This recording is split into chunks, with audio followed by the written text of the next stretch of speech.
Appwrite Realtime allows you to listen to any events on the server side in real time using the subscribe method in the client SDK of your choice. This is an example application that we've written called Appwrite Realtime. It's a game where you can fight good versus evil. First, you start the game by putting in a name. We'll put in YouTube example and start the game. Once it's created, you can actually push left or right depending on if you're good or evil. This actually spawns a function that will update the good and evil game as we go along. All the game movements are also recorded. In this real-time game, you can actually fight against each other. So by sharing the URL with someone else, you can now allow all of their moves to show up on yours. See how on the right side, the evil is increasing?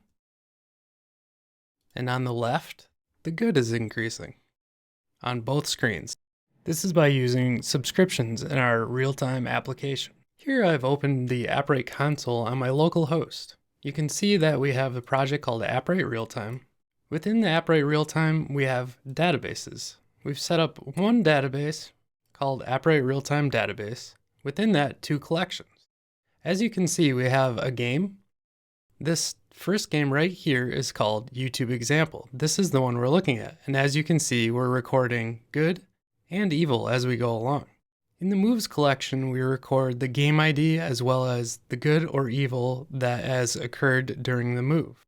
Let's take a look at our functions. In our functions, we have one called Scorekeeper. Scorekeeper is actually listening to events as well.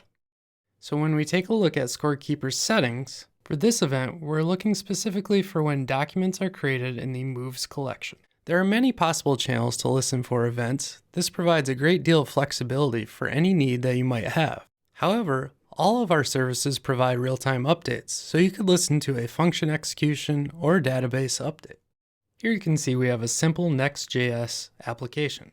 Here you can see that within the game directory, we actually have ID, which is a dynamic route in Next.js. In the page file, that's where our logic exists. So let's walk through some of this code. The first call, we actually do get game. Here you'll notice that we have our Appwrite Realtime database, games, and then the ID of our game. Instead of requesting new data via HTTP, this subscription will receive new data every time it changes. Any connected client receives that update within milliseconds via WebSocket connection. Realtime currently only supports one-way communication for listening to events, which means write operations should still be done using the SDK. This lets you build an interactive and responsive user experience by providing information from all the Appwrite services in real time.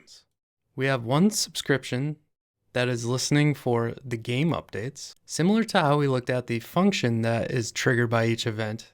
Here we're looking at how the game's documents are updated. All subscriptions are secured by the permission system offered by Appwrite, meaning a user will only receive updates to resources they have permissions to access. Using the role.any on read permissions will allow any client to receive updates, just like we're doing in the game. You can find more about our permissions at appwrite.io/docs/permissions. If you'd like to learn more about Realtime, you can see this at appwrite.io/docs/realtime.